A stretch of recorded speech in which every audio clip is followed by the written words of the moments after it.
coming out this morning. I'm really excited that Joe Tye is here in Lansing. I don't know if all of you are familiar with Joe Tye, but I just want to introduce him to you a little bit. Joe Tye did the interviews with the senior officers that it's our core value DVDs that we're all using for SOS sessions. So I'm sure as he comes up and talks to you today, you're going to feel like you already know him. Because I'm sure, how many, just raise your hand if you've watched at least one of those videos. There you go. So they already know you, Joe. Joe Tye is an authority on values-based life and leadership skills, and he's the author of 7 books, 2 of which are Your Dreams Are Too Small, and international bestseller, Never Fear, Never Quit. And over the past several years, Joe has actually traveled around with all of our different senior officers, and they talked to the different agents all around the country. And I think Jeff said, as of the end of this year, you will travel to all of our states. Is that correct? That's right. Yeah. Even yesterday afternoon, just over at the Sheridan, a group of agents came and listened to Joe, and he talks about adding value to the agencies. And yesterday morning, many of you were in the session where he talked to us about sparking their success. And as I mentioned, he also was involved in 10 Core Values DVD. Joe earned his master's degree in health administration from the University of Iowa. Also has an MBA from Stanford Graduate School of Business, where you were also class co-president. Very impressive.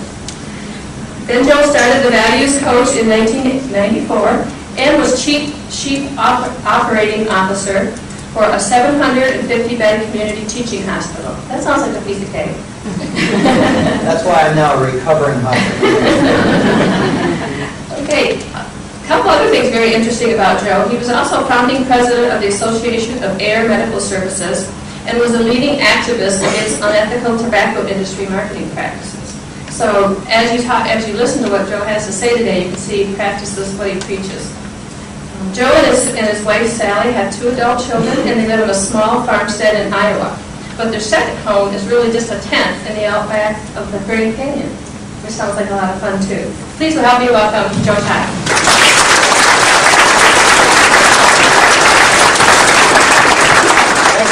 Have any of you seen the movie Cool Hand Luke? Cool Hand Luke with Paul Newman? And there's this great scene, you know, Cool Hand Luke. He's a small town hood, probably Alabama, some southern city back in the 50s. And he's out one night carousing, he's drunk, and he's walking down the street with a pipe cutter, and he's cutting the heads off of parking meters. And the next thing you know, he's arrested, and he's on a chain gang. And he's out there on this hot asphalt road with his chain gang buddies, and they're doing this hot, grubby, sweaty work, shoveling asphalt onto the road. And Boss Man is up there, you know, Boss Man, he's got a shotgun hung up next to his belly like this, and he's got on these mirrored sunglasses, and he's saying, move it, speed it up. And they're all going, And Cool Hand Luke says, Boss Man wants speed. Let's give him speed. And he goes, yeah! And he starts shoveling like this. And all of his buddies, Dragline and all the other guys say, well, let's go. And they're going like this. And Boss Man doesn't know what to do. He doesn't know whether to run along with him or shoot him. And they get to the end 2 hours early. And they're hanging on their shovels like this, huffing and puffing. And one of the guys says to Cool Hand Luke, what do we do now? And Luke just leans back on his shovel and goes, nothing. Where can I go with that story? In the world of public speaking, this is what's known as audience participation. Where could I go with that story? How about this? How about this? What did it take to get those guys moving? What did it take to get them to speed up their work? To put a little more enthusiasm into their work? What did it take? The leader, one guy. It took one spark plug kind of person to give them a little shot of energy and it sparked the whole group. Isn't that what leadership is all about? Could I have gone there? How about this?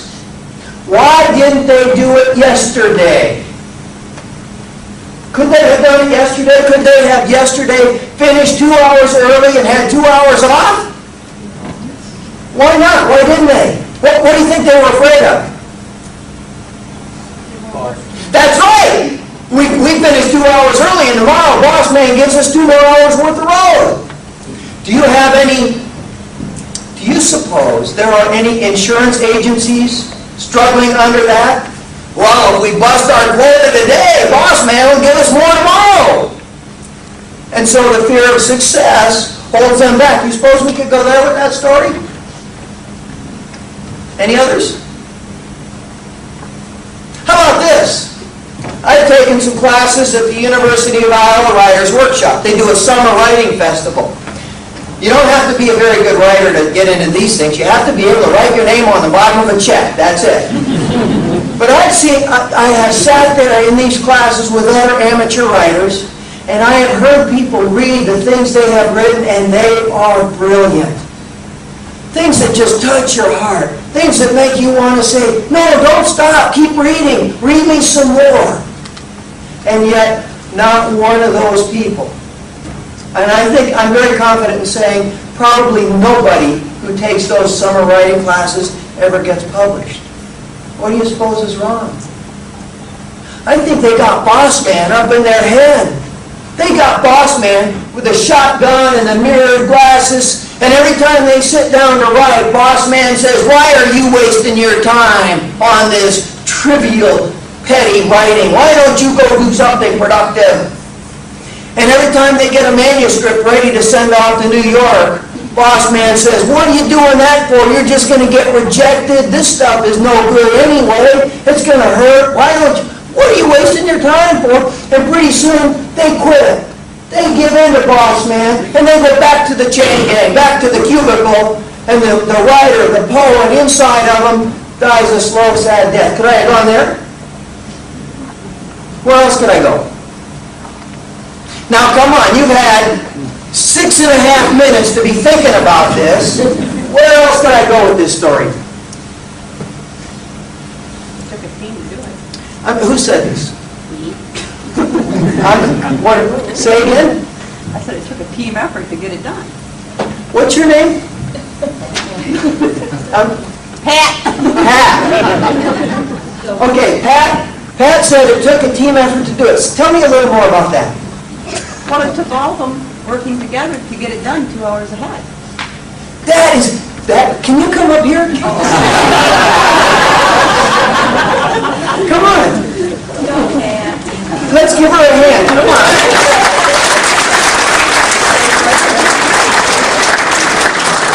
Pat, it's nice to meet you. What's that taking me? And take a deep breath. And I'm going to sit right here. And I'd like you to finish this story for the rest of your team here.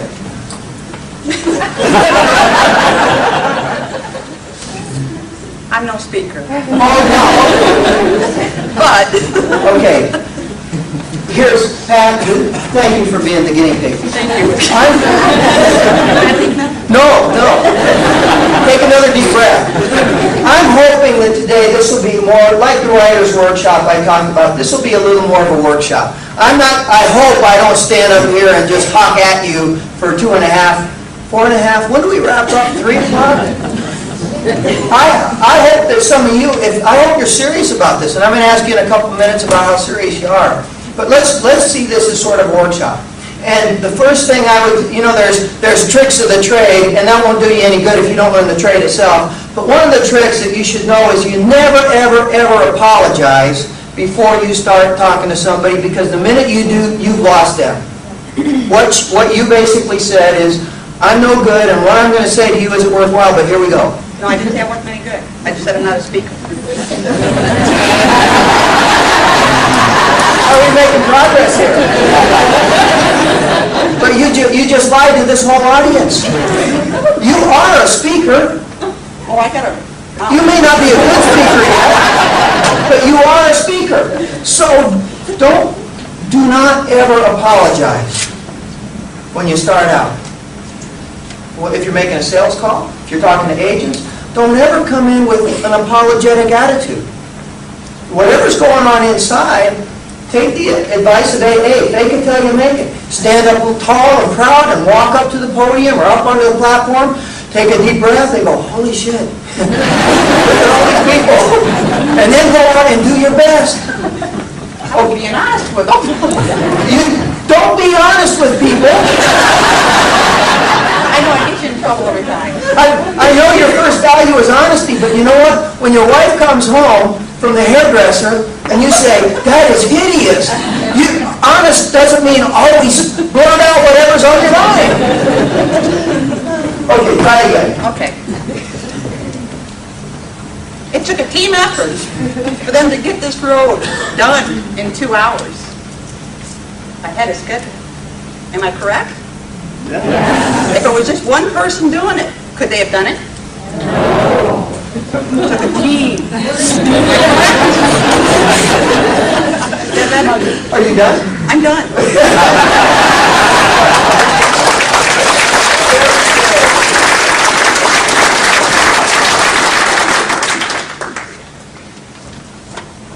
Someday you'll be getting standing ovations. A number of years ago, I was having lunch with a guy named Art Bauer. Art is the founder of a company called American Media International. They make corporate training videos. You may have seen some of them. He since sold the company, and now he's doing something else. Actually started a new company doing very much the same thing. And we were talking about effective communication. And he says, Joe, if you really want to reach an audience, you've got to have sex with them. I just thought, all of them? He said, SEX, significant emotional experience. And that's really whether you're a manager trying to get people to be part of a team to get something done, whether you're a salesperson trying to sell a product or a service, or even to sell your kids on why they should mow the lawn. If you're a speaker trying to communicate a certain point to your audience, if you don't touch them here, you're not likely to have a lasting impact up here. Now I'll tell you, if I have somebody come up to me and say, oh, I heard you talk 2 or 3 or 4 years ago, I say, yeah? What do you remember? Almost every single time, it'll be a story. And that's why anytime I'm going to make an important point, I'll reinforce it or introduce it with a story. Now, do you all have stories to tell? You're really slow on the audience participation. Yes. We'll make that value number 11, okay? Audience participation. Do you all have stories to tell? Yes. I know the reason you're not volunteering this because you're scared to death that they're going to come up on. I'm going to call you up here. I was asked to come give a talk at a company where, by the way, who's the Toastmasters in the group? Do you guys have an awe buzzer or something like that? Do you penalize people for going, You don't do that, folks? We chastise them in public. Okay, well, don't do that to me today, okay? But I am going to ask you as Toastmasters to, when I tell stories, if I do something, I'm going to ask some of you to stand up, come up here, and tell the rest of the group what your take is, okay? Just whenever you're ready. I'm not going to call on you. But that's part of being a Toastmaster, okay? I'm also going to expect that because you're Toastmasters, that you're going to be willing to be called upon, okay? Now, the rest of you, why aren't you in Toastmasters?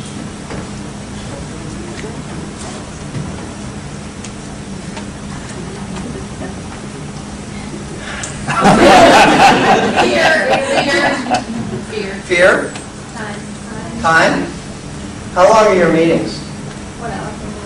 Is that paid time or not? So 1 hour of your own time per week. So, every week? So for 48 hours a year, you could become a much better speaker. Would that be a good investment in your future career? Yes. Who's the president of your club? Can you stand up? Oh, come up here.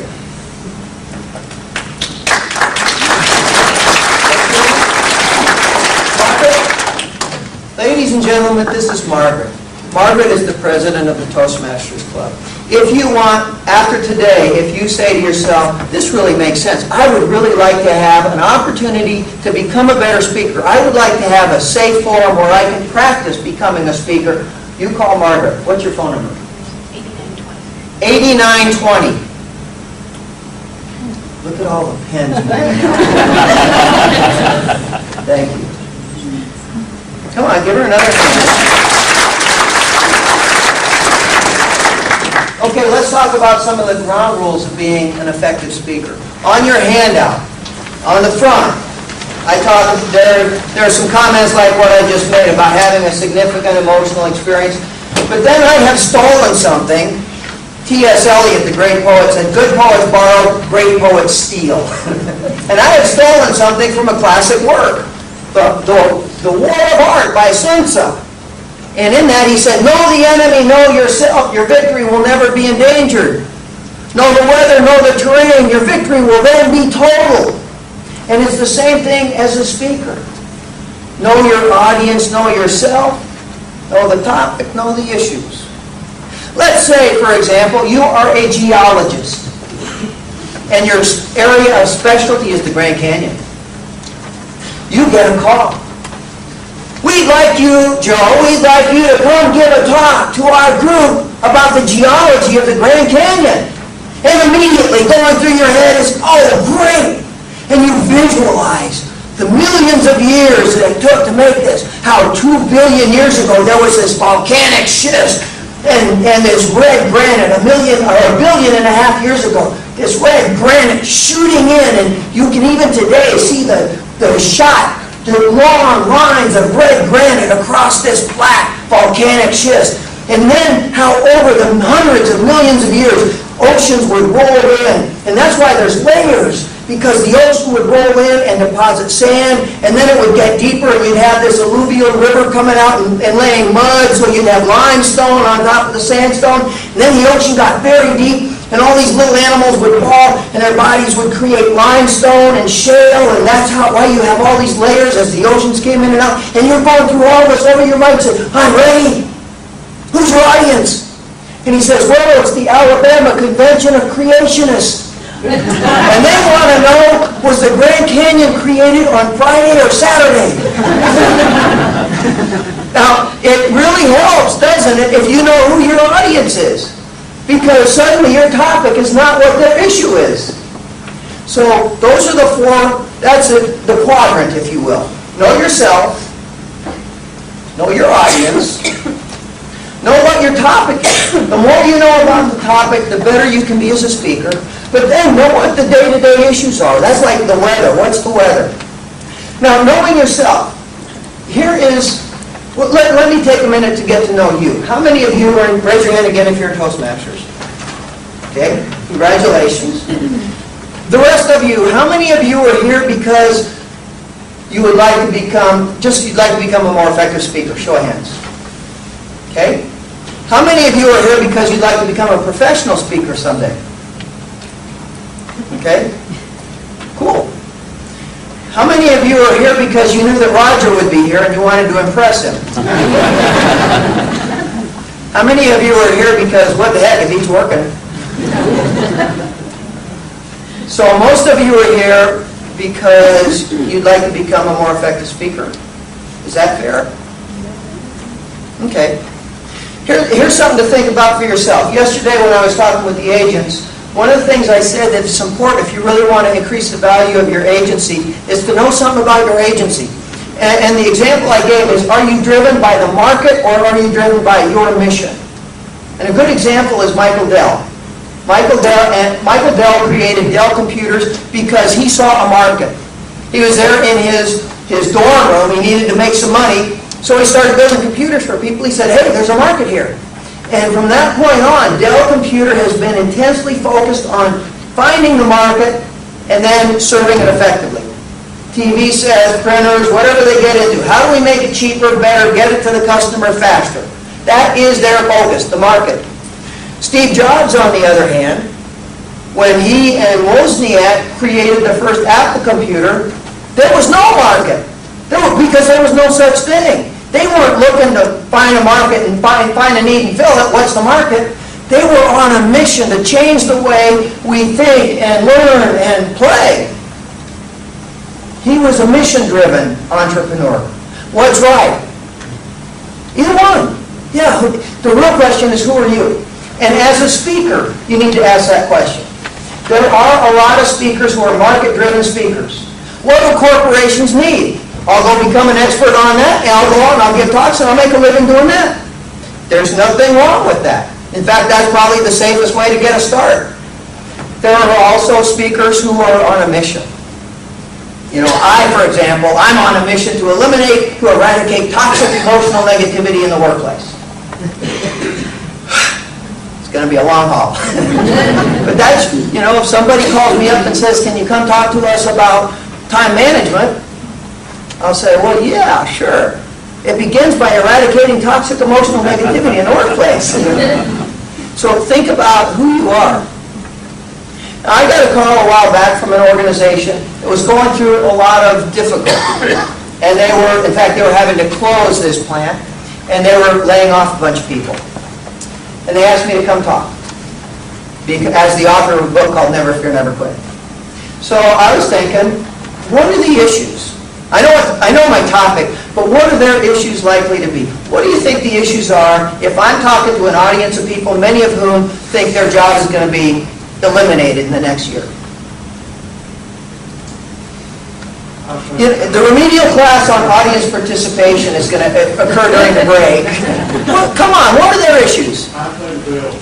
How to pay the bills? How to find a new job? Oh, a lot of emotional stuff too, right? Now let me give you one more fact. I asked about the age of the group, and they're all relatively young, and I asked, are many of them parents? And the answer was, most of them have kids still at home. Does that add another issue to my little formula here? Yes. What's the issue? So you guys are going to have, if you want to be speakers, you at least have to talk loud enough so that the person in the front of the room can hear you. Financial support. Financial support for The kids. the kids, yeah, Education. their education, Healthcare. healthcare, Eating. what? Eating. Eating. Daycare when you're out looking for a job. Role model. Security. These are all issues, but they're not the key issue. Let me tell you the story that I told them, and then you tell me what you think the issue was. Have any of you seen the movie U-571? Yes. It's about it's set in World War II, and it's about how an American submarine tried to capture a German submarine so that they could get the code machine on the German submarine and intercept the German codes and interpret them. And everything goes wrong. The American submarine, it blows up. The commander of the American submarine is killed. Most of the crew of the American submarine are killed. Most of the crew on the German submarine are killed. And you end up with 7 American sailors on a German submarine that they don't know how to operate, that appears to probably be sinking. And there's 7 of them sitting there, and this one young sailor says to the new skipper, the guy who's the number 2 on the American boat, who's now the senior commander, who's never run a boat before, and he says, what are we going to do now, skipper? And the skipper says, I don't know. You think I have all the answers? I don't know. And he turns around and he walks back into his cabin and closes the door. A few minutes later, the chief, this old salt, who's been in submarines since before the young skipper was in diapers, comes and knocks on the door. He says, Skipper, can I have a word with you? He says, yeah, Chief, what's on your mind? And the chief says, those words you said back there, I don't know. Don't you ever say that again. Those words will kill men deader than a depth charge.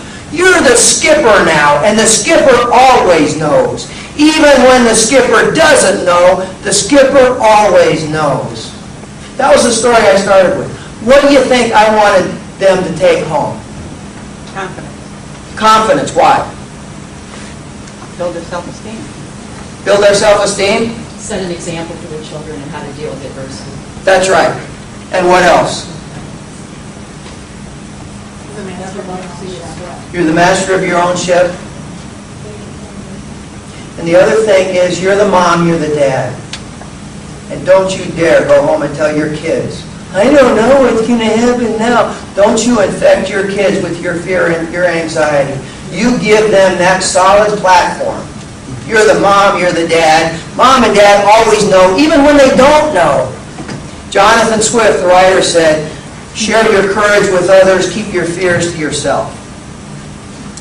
Now that story could be used in many different contexts, couldn't it? But for me, with this group, I could have given them a lecture on parenting responsibility, or I could have told them this story. What do you think would have worked more effectively? Yeah. Okay, so Toastmasters. Who's going to evaluate what I just did here?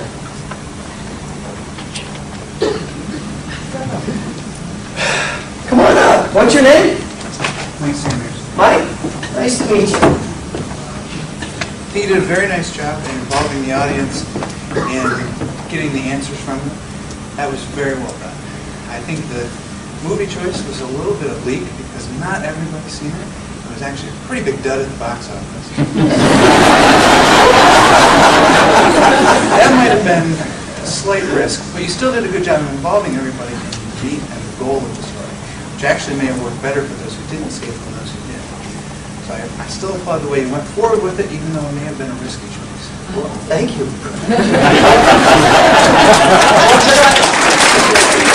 What could I have done better, given that I was using an oblique movie choice?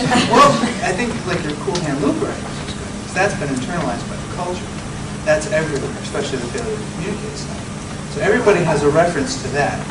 I don't know if there would have been, if you could have made it just more of a story about World War II, or about a good troop of people who succeeded in adversity. That might have been something a little more universal. Okay. But still, for those who have seen it, you got them involved quicker. And for those who hadn't, maybe they didn't want to admit that they hadn't seen it. That might have been in your favor as well. Thank you. Thank you.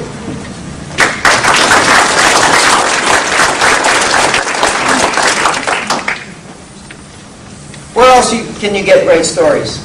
The movies, I've given 2 examples. I may give a few more before we're done. Where else can you get great stories? Life. Your experiences. Life stories. Life stories. Do you have one? No. He has dozens. It is 3 minutes to 9. And by quarter after, I bet you can come up with one. What do you think? Can you? I'm really shy.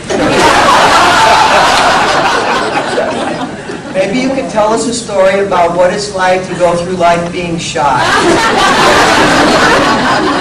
She's not shy. Okay. Where else? Who else? You said life stories. Do you have one? Sure. Come on up.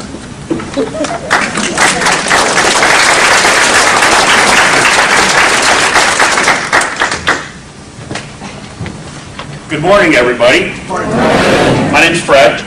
Nice to meet you, Joe. Nice to meet you, Fred. And I'm here to tell you a life lesson that I learned a long time ago. And it has to do with eating other people's food. And you may not know this, but I have not missed an awful lot of meals in my days. One day, 2 friends of mine, 3 of us, 2 plus me is 3. We went to Cedar Point. Anyone here been to Cedar Point? You been to Cedar Point, Joe? Cedar Point's a big amusement park in Sandusky, Ohio. Best roller coasters in the world, am I right? Yeah. Well, on the way to Cedar Point, we stopped at a little restaurant called Frisch's Big Boy. Everyone been to a Big Boy restaurant before? And we thought we'd play a little trick on the people around there. So I waited outside, like outside in the car, while my 2 buddies went in. They both ordered big ice cream sundaes. And on cue, they got their sundaes, they were half done, they got up and left to go to the bathroom, which time I walked in and started eating their ice cream sundaes. I sat down, and people all around me were looking and saying, what the heck? They came back in and looked at me and said, what the heck are you doing? This is my sundae. And we just had a real good time with that. So my life story is have fun no matter what you do.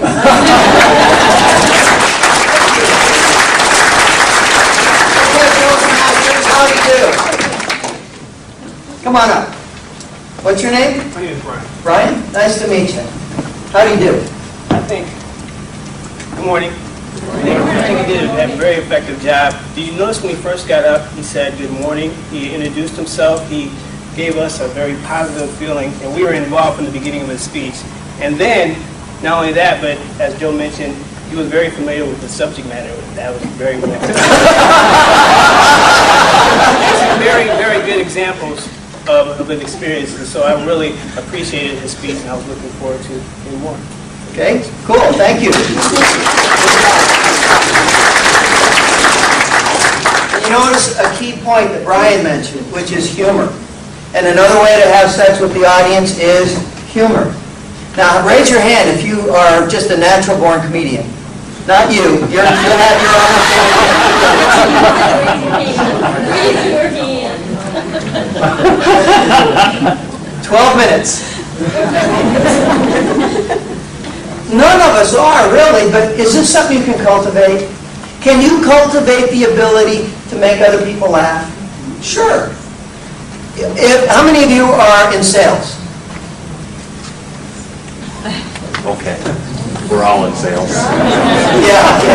There are two kind of people in the world, right? People who are in sales, know they're in sales, take it seriously, get good at it, and get what they want out of life, and people who are in sales and think they're not.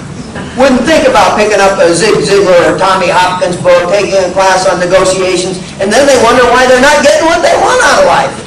Everybody's in sales, one way or another. Are people who are in sales, are salespeople who can make you laugh more successful? Do people like to be around a salesperson who knows how to have fun, who knows how to make them have fun? The audience participation thing is really coming hard for you all. This was not even a hard question. Do you like to be around people who make you have fun? Yes. Yeah. Would you like to be that kind of a person? Yes. How many of you are leaders? I didn't say managers, leaders. If you didn't raise your hand for that question, how many of you are parents? Isn't that being a leader? We all have an opportunity to be in a leadership role. I like to say management is a job description. Your boss can make you a manager with a title, a name tag, and a job description. Leadership is a life decision. And some of the most effective leaders in organizations don't necessarily have the title. Do you think it helps to have a sense of humor if you're a leader? Yes.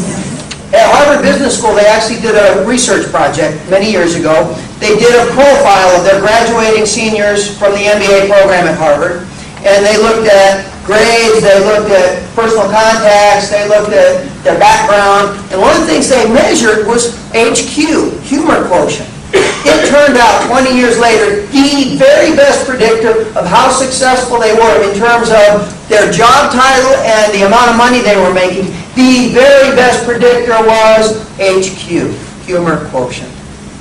And I think there's a reason for that other than that people like to be around people who make you laugh. When you hit hard times, in any business you're going to hit hard times, you have to be able to deal with that with a sense of humor. I was talking once with a venture capitalist. You know what venture capitalists do? They raise money, then they invest in high-risk startup businesses with the expectation they're going to make a ton of money back, but they know that they're going to have a pretty high loss ratio too. And this VC, this venture capitalist said, before I even read a business plan, I want to go to the office, go to the factory, go to the plant where they work, and I walk around. And if I don't hear people laughing, if I don't see people having a good time, I will not invest. Why? Because by definition, they're in a good time now. They're trying to raise money. This is the fun time. And if they're not having fun now, when it hits the fan, they're likely to crumple. And I don't want them crumpling on my dime. So it's a helpful thing as a parent, as a manager, as a salesperson, to cultivate more of a sense of humor. Any of you ever fly on Southwest Airlines? Yeah. Raise your hand. Raise your hand if you've flown on. Did you have fun? Yes. You know, I have a curriculum called the 12 Core Action Values. These are personal values. And number 6 is enthusiasm. And I keep thinking, I ought to move that up to number 1. Did you have fun? Yes. Yesterday I was with a group of agents, and I walked around and I said, what do you do? Sell insurance. What do you do? Sell insurance. What do you do? Sell insurance. What do you do? None of your business. What do you do? Sell insurance. I thought, oh my God, I want to go out right now and buy a whole bunch of insurance. Look at the enthusiasm in this room. You know what? And what I told them, and I'll tell you the same thing, enthusiasm is money in the bank. And if a speaker's up here and says, did you have fun? Instead of going, yeah. You know, get into the habit of, you bet. Let's practice that. You bet.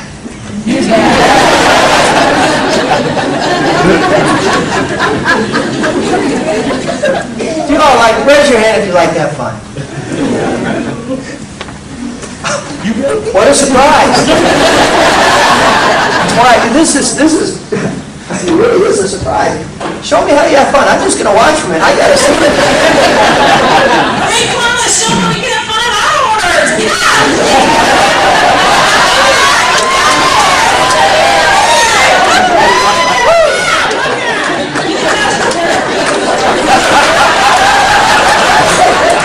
Well, these two deserve a big hand. And for the rest of you, now here's what I do with that. And we're going to come back to humor, but let's talk for a minute about getting your audience involved. Because you guys are a very challenging audience. Do you think that's an important part of having sex with your audience, getting them involved?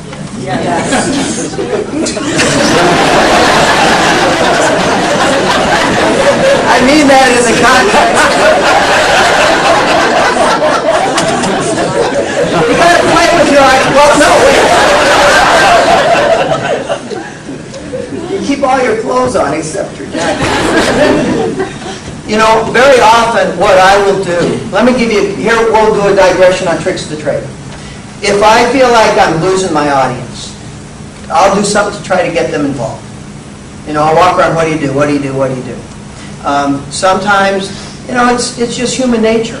You know, it's 9 o'clock, and I can tell that this guy right here is thinking, is he going to give us a break because there's coffee in the back of the room, and I haven't had no coffee yet. So you kind of gauge your audience, and the answer is, no, I'm not going to give you a break. But what you can do is, let's everyone stand up for a minute. Just do this. Everyone face this wall. Put your hands on the shoulders of the person in front of you. Give that person a shoulder up. Okay, now turn around and do it the other way, because I don't want to get left out. Oh, somebody let me know when it's noon. Thank you. What's your name? Thank you. That's all. You can sit down now. Over the other side of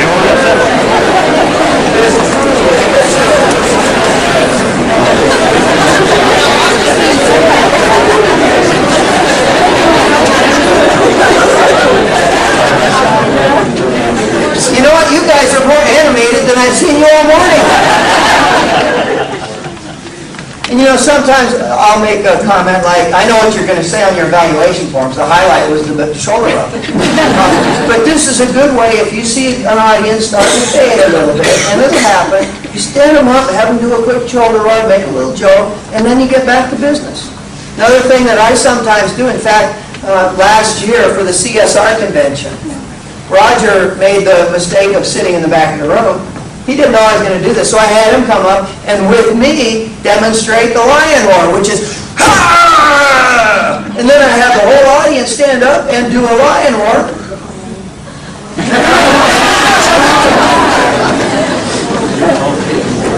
Okay, on the count of 3. 1, nice deep breath. 2, get a good stretch, and 3. You know what? You guys were better than the nursing home, but not quite up to those guys.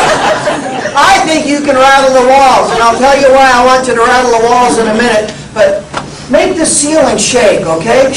1, a nice deep breath. 2, a good stretch, and 3. That was very good. All right, you can sit down now. You want to know why I'm here? Well, it doesn't matter. I'm going to tell you anyway. Let me tell you why I'm here this morning. Probably 4 years ago now, I was in a hotel with about 200 other people. We were having sex in this room. And I had 200 people stand up doing this roar, and we were doing all kinds of stuff. And it was one of these rooms with the partition, you know, what do you call these? To bring the doors together like this? Partition. Partition, yeah.